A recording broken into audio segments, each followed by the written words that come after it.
Hi hello friends, welcome to my channel. இந்த வீடியோவில் இப்போ நீங்கள் பார்க்க போகிறது வீட்டிலையே வந்து சீகக்காய் எப்படி நம்ம அரைக்கலாம் அப்படின்றது தான். ஷாம்பூ மாதிரி வீட்டில் நம்ம அரைச்சி எப்படி வந்து சீகக்காய் யூஸ் பண்ண போகிறோம் அப்படின்னு சொல்லி தான் உங்களுக்கு இந்த வீடியோவில் சொல்ல போகிறேன். இதுக்கு நான் ஃபஸ்ட்டு எடுத்துருக்கிறது பார்த்திங்கன்னா வேப்ப இலை. இது வந்து சாதாரண வேப்ப இலை. இந்த வேப்ப இலைக்கும் மலைவேம்பு நான் எடுத்திருக்கேன். மலைவேம்புக்கும் என்ன டிஃப்ரென்ஸ் அப்படின்னு உங்களுக்கு சொல்கிறேன். இந்த வேப்ப இலை சாதாரணமாக நீங்கள் நிறைய பேர் பார்த்துருப்பீங்க. இதுவுமே வந்து மரமாக வளரக்கூடியது தான். இதே மாதிரி தான் இந்த மலைவேம்புமே வந்து மரமாக வளரக்கூடிய ஒரு மரம் தான். இந்த மலைவேம்பு நிறைய பேர் பார்த்துருந்தாலும் இதனுடைய மருத்துவ குணம் உங்களுக்கு தெரியாமல் இருந்திருக்கும். இது வேப்பையில தானான்னு நிறைய பேருக்கும் தெரியாமல் இருந்திருக்கும். ஸோ உங்களுக்கு தெரியணுன்றதுக்காக தான் ரெண்டுத்துக்கும் என்ன டிஃப்ரெண்ட்றதையும் உங்களுக்கு வந்து எடுத்து காட்டுறேன். இதனுடைய இலையை பார்த்திங்கன்னா கருவேப்பிலை மாதிரி கொஞ்சம் குட்டி குட்டியாக இருக்க மாதிரி இருக்கும். பட் வந்து நார்மல் வேப்பையில் வந்து உங்களுக்கு இலை பெருசாகவும் திக்காகவும் தெரியும். இது கொஞ்சம் இளம் பச்சை கலர் அப்படி தெரியும் உங்களுக்கு, இளம் பச்சை இலை. இதில் கொழுந்தும் உங்களுக்கு எடுத்து காட்டுறேன் பாருங்கள். இந்த வேப்ப இலையில் ரொம்ப ஒரு பெரிய மருத்துவ குணம் என்னான்னு பார்த்தீங்கன்னா, குழந்தை இல்லாதவங்க இந்த வேப்ப இலையை, அதாவது அவங்க இந்த 3ஆம் நாள் 5ஆம் நாள்னு சொல்லிட்டு அந்த பீரியட்ஸ் வந்து 5ஆம் நாள் இல்லை 3ஆம் நாள் கணக்கு பண்ணிவிட்டு ஒரு 3 நாள் கண்டினியூஸாக இதனுடைய கொழுந்துலேருந்து இந்த இலையை அரைச்சி சாப்பிட்டீங்க அப்படின்னா கண் கூட உங்களுக்கு வந்து ரிசல்ட்டு தெரியும். எனக்கு தெரிஞ்சு நான் 2 பேருக்கு கொடுத்து அவங்களுக்கு வந்து சக்ஸஸ் ஆச்சு. அதனால தான் ஃப்ரெண்ட்ஸ் உங்களுக்கு நான் சொல்கிறேன். நிறைய பேர் வந்து எவ்வளோ ஃபீல் பண்ணுவீங்க, அதுக்காக தான் உங்களுக்கு இல்லாதவங்களுக்காக இந்த டிப்ஸ் உங்களுக்கு சொல்கிறேன். இந்த வேப்பையில் நான் எடுத்தது பார்த்தீங்கன்னா டேண்ட்ரஃப்காக, அதாவது பொடுகு தொல்லை பெயின் தொல்லை இருந்ததுன்னா அதுக்கு யூஸ் பண்ணிக்கலாம். அதுக்காக தான் எடுத்திருக்கேன். ஸோ இந்த மலைவேம்பை தான் நான் ஃபுல்லாக யூஸ் பண்ணிக்க போகிறேன். இது சாதாரண வேப்பையில், இது வேண்டாம், கொழுந்தோடு பறிச்சிருக்கேன். பட் நான் மலைவேம்பு தான் யூஸ் பண்ணிக்க போகிறேன். இப்போ இதுக்கு பார்த்திங்கன்னா அடிகனமான ஒரு பாத்திரம் எடுத்துக்கோங்க. இந்த மலைவேம்பை 2 கைப்பிடி அளவுக்கு உருவி இதில் போட்டுக்கோங்க. ஃபஸ்ட் நல்லா கழுவிடுங்க, ஏன்னா நிறைய தூசி அழுக்கெல்லாம் இருக்கும். இதுக்கப்புறம் வந்து இந்த வேப்பில் வேணால் போட்டுக்கலாம், இல்லைனாலும் உங்களோட ஆப்ஷன் தான். நான் மலைவேம்பு மட்டும் ஃபஸ்ட் நான் இதில் ஃபுல்லாக ஆட் பண்ணிக்கிறேன். அதாவது 2 கைப்பிடி ஃபுல்லாகவே.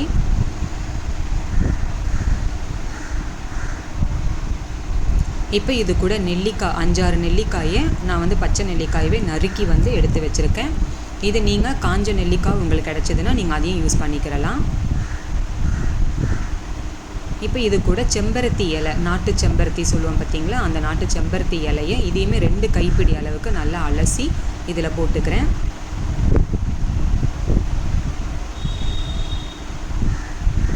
இப்போமே பார்த்திங்கன்னா அதில் வந்து நல்ல ஒரு கொழப்பு தன்மை வரும். இங்கே பார்த்திங்கன்னா அலசினை வச்சதுலேயே பார்த்திங்கன்னா நல்லா உங்களுக்கு தெரியும். இந்த இலை தான் நமக்கு வந்து தலைக்கு வந்து அவ்வளோ ஒரு யூஸ்ஃபுல்லாக இருக்கும். இதில் வந்து பச்சை பயிறு, முழு பயிறு, பச்சை பயிரை இதில் வந்து ஒரு சின்ன கைப்பிடி அளவுக்கு போட்டிருக்கேன். இது ஒரு 2-3 ஸ்பூன் அளவுக்கு வெந்தயம் ஆட் பண்ணியிருக்கேன். இப்போ இது கூட வெட்டி வேரையும் நான் இதில் கூட சேர்த்துக்கிறேன். நீங்கள் பொடியாக நறுக்கி போட்டாலும் ஓகே, இல்லை நம்ம வேக வைக்க போகிறோம், அரைச்சிக்க போகிறோம், அதுக்காக நான் அப்படியே போட்டிருக்கேன்.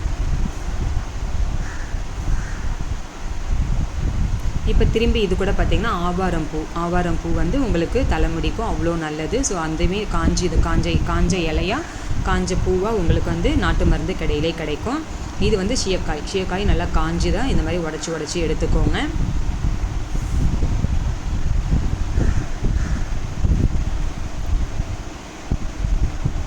சீயக்காய் நம்ம வந்து மில்லை கொடுத்து அரைச்சி எடுத்துகிட்டு வருவோம். அந்த மாதிரி அரைக்கிறத வந்து ஷாம்பு பேஸாக எப்படி அரைக்கலாம் அப்படின்றத உங்களுக்கு நான் சொல்ல போகிறேன்.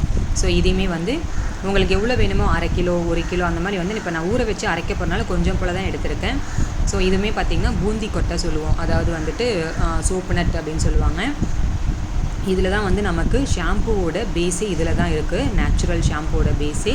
இது வந்து நம்ம அப்படியே மாவு மில்லில் போய் நம்ம கொடுத்து அரைக்கும் போது எடுத்து நம்மளுக்கு அரைக்க மாட்டேன்றாங்க. ஏன்னு பார்த்தீங்கன்னா இந்த சொன்ன மாதிரி இந்த கொட்டை உள்ளேருந்து இவ்வளோ பெரிய கொட்டை இருக்குது பார்த்தீங்களா, அந்த விதையில் வந்து பார்த்திங்கன்னா உங்களுக்கு ஆயில் கண்டென்ட் இருக்குது. அதனால் மிஷின் வந்து ரிப்பேர் ஆகிடும், நீங்கள் இதெல்லாம் உடச்சி எல்லாத்தையும் தனியாக எடுத்துகிட்டு வாங்க அப்படின்னு சொல்லி நம்மளுக்கு வந்து நிறைய 2-3 இடத்துல கேட்டது அரைக்கவே மாட்டேன்னு சொல்லிட்டாங்க. ஸோ அதுக்கப்புறம் தான் நான் பார்த்தேன் இந்த மாதிரி வந்து ஹோம்மேடாக நம்ம இந்த மாதிரி ப்ரிப்பேர் பண்ணிக்கலாமே அப்படின்னு சொல்லிட்டு நான் இந்த மாதிரி எடுத்திருக்கேன். ஸோ இது வந்து நம்ம இப்போ விதை எடுத்துக்கணும்னு இல்லை, ஏன்னா நம்ம ஊற வச்சு நம்ம வந்துட்டு வேக வச்சு எடுத்துக்க போகிறோம். அப்போ வந்து உடைக்க ஈஸியாக இருக்கும். அப்போ எடுத்து உங்களுக்கு காட்டுறேன் பாருங்கள்.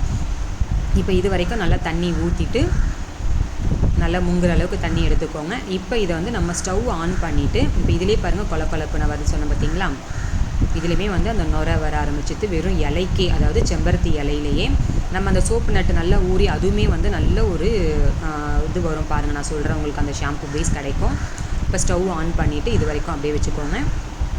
நல்ல ஹீட் ஏறட்டும். ஒரு கொதி வர மாதிரி இருக்கும் பார்த்தீங்களா, அந்த ஸ்டேஜில் கரெக்டாக வந்துட்டு நம்ம முங்குற அளவுக்கு தண்ணி வச்சுக்கோங்க. ஒரு கொதி வரும்போது பார்த்துட்டு இதே மாதிரி மூடி போட்டு ஆஃப் பண்ணிவிடுங்க ஸ்டவ்வை. இப்போ பார்த்திங்கன்னா கொதி வர ஆரம்பிக்குது. பார்த்திங்கன்னா நல்லா கொதிச்சிச்சு. ஸோ சைடு கீடு எல்லாம் கொதி வந்தோடனே இது நல்லா சூடு ஏறிடும். ஸோ அந்த டைமில் ஸ்டவ்வை நான் ஆஃப் பண்ணிவிட்டு அப்படியே மூடி போட்டு வச்சிடுறேன். ஓவர் நைட் அப்படியே ஊறட்டும், எதுவுமே எடுக்காதீங்க. நைட்டு ஃபுல்லாக ஊறினதுக்கப்புறம் மறுநாள் திருப்பி இந்த மாதிரி வந்து அடுப்பில் வச்சு எடுத்துக்கோங்க. ஏன்னா கொதிக்கணும் நல்லா வந்து இது.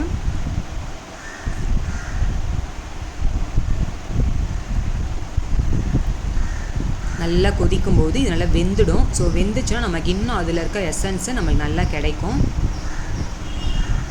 நல்லா இது ஊறி வெந்ததுக்கப்புறம் இதனுடைய ஸ்டேஜை காட்டுறேன் பாருங்கள். இது எல்லாமே கலர் கொஞ்சம் மாறி இருக்கும்.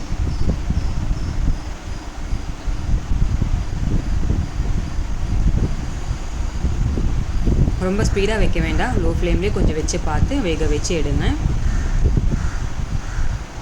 ஸோ வெந்ததுக்கப்புறம் பார்த்திங்கன்னா நல்லா வந்து இந்த அளவுக்கு இருக்கும். நம்மளுக்கு கலரும் மாறி இருக்கும். இந்த இலையெல்லாம் பார்த்திங்களா எப்படி ஆயிருக்குன்னு சொல்லிட்டு. ஸோ இதுக்கப்புறம் இது நல்லா காஞ்சதுக்கப்புறம் நல்லா ஆறுனதுக்கப்புறம் பார்த்திங்கன்னா நம்ம வந்து இதை அரைக்க ஆரம்பிக்கலாம். அரைக்கிற பக்குவம் வந்து பார்த்திங்களா, நல்லா வெந்த உடனே இந்த சோப்பு நட்டு இது உள்ளே இருக்க அந்த விதையை நம்ம எடுத்துகிட்டு போகிறோம். அதிலே எடுக்கும்போதே கையில் எவ்வளோ நுர வருதுன்னு பார்த்துக்கோங்க. இந்த மாதிரி நம்ம அரைக்கிறதுக்கு முன்னாடி இதில் இருக்க விதையை மட்டும் நம்ம எடுத்துகிட்டு அரைச்சோம். ஏன்னா மிக்சியில் தான் அரைக்க போகிறோம். ஸோ மிக்சி நம்மளுக்கு கெட்டு போகாமல் இருக்கணும், நல்லா அரைப்படணுன்றதுனால இந்த விதையை இந்த மாதிரி பார்த்து எடுத்துட்டு அதுக்கப்புறம் நீங்களே போட்டு எல்லாத்தையும் அரைச்சி எடுக்க ஆரம்பிக்கலாம். அரைக்கிறதையும் உங்களுக்கு காட்டுறேன் பாருங்கள். என்னோட சேனலையும் இப்போ தான் ஃபர்ஸ்ட் டைம் பார்க்குறீங்கன்னா மறக்காமல் சப்ஸ்கிரைப் பண்ணிக்கோங்க. பக்கத்தில் இருக்க பெல் ஐக்கானையும் ப்ரெஸ் பண்ணிக்கோங்க. அப்போ தான் என்னோடய வீடியோஸ் உங்களுக்கு இந்த மாதிரி நோட்டிஃபிகேஷனில் வரும்.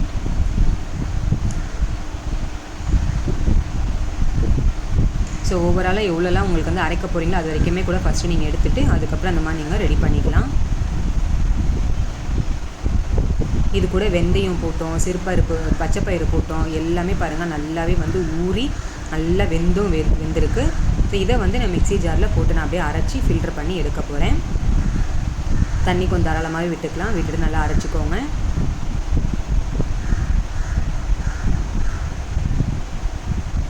இப்போ பார்த்தீங்கன்னா ஷாம்பு பாருங்கள் எவ்வளோ கொலப்பாக எவ்வளோ சூப்பராக கிடச்சிருக்குன்னு சொல்லிட்டு இதை நாம் ஃபில்ட்ரு பண்ணிக்கலாம். இது உள்ளே வந்து நிறையா அந்த மாதிரி பிசிறு நிறையா இருக்கிறதுனால ஃபில்ட்ரு பண்ணிக்கிட்டோம் அப்படின்னா அந்த பிசிறெல்லாம் நம்மளுக்கு போயிடும். கொஞ்சம் போல் இந்த மாதிரி வடிகட்டியில் எடுத்து இந்த மாதிரி பெசரி விட்டிங்கன்னா அடியில் வந்து இறங்கும் பாருங்கள். நீங்கள் பார்த்தீங்களா நல்லா இவ்வளோ தூரத்துக்கு நான் வந்து ரெடி பண்ணி எடுத்துட்டேன். இப்போ இவ்வளோ வந்து இறங்கியிருக்கு. இது நீங்கள் ஸ்டோர் பண்ணிக்கலாம் ஃப்ரிட்ஜில். அதுக்காக நான் இவ்வளோ நான் ப்ரிப்பேர் பண்ணி உங்களுக்கு நான் சொல்லியிருக்கேன். உங்களுக்கு எவ்வளோ வேணுமோ அந்த அளவுக்கு வரைக்கும் நீங்கள் வந்து இந்த மாதிரி நல்லா கலந்து விட்டுட்டு ஒரு கண்டெய்னரில் நீங்கள் ஸ்டோர் பண்ணி உள்ளே ஃப்ரிட்ஜில் வச்சுடுங்க. எப்போ வேணுமோ எவ்வளோ வேணுமோ அது வரைக்கும் மட்டும் நீங்கள் யூஸ் பண்ணிக்கலாம். நான் வந்து இதில் கெமிக்கல் எதுவும் யூஸ் பண்ண போகிறதில்ல, அதனால் சொல்கிறேன். இது வந்து பாதாம் பிசினையும் நான் ஊற போட்டு இது கூடவே சேர்த்து எல்லாத்தையும் அரைச்சி எடுத்துக்கிறேன். இப்போ பார்த்திங்கன்னா இது வரைக்கும் ஃபுல்லாக நம்ம வந்து வடிகட்டி எல்லாத்தையும் எடுத்துட்டோம். இது எல்லாத்தையுமே சேர்த்து அது கூடவே ஆட் பண்ணி ஃபுல்லாக நம்ம எடுத்துக்க போகிறோம்.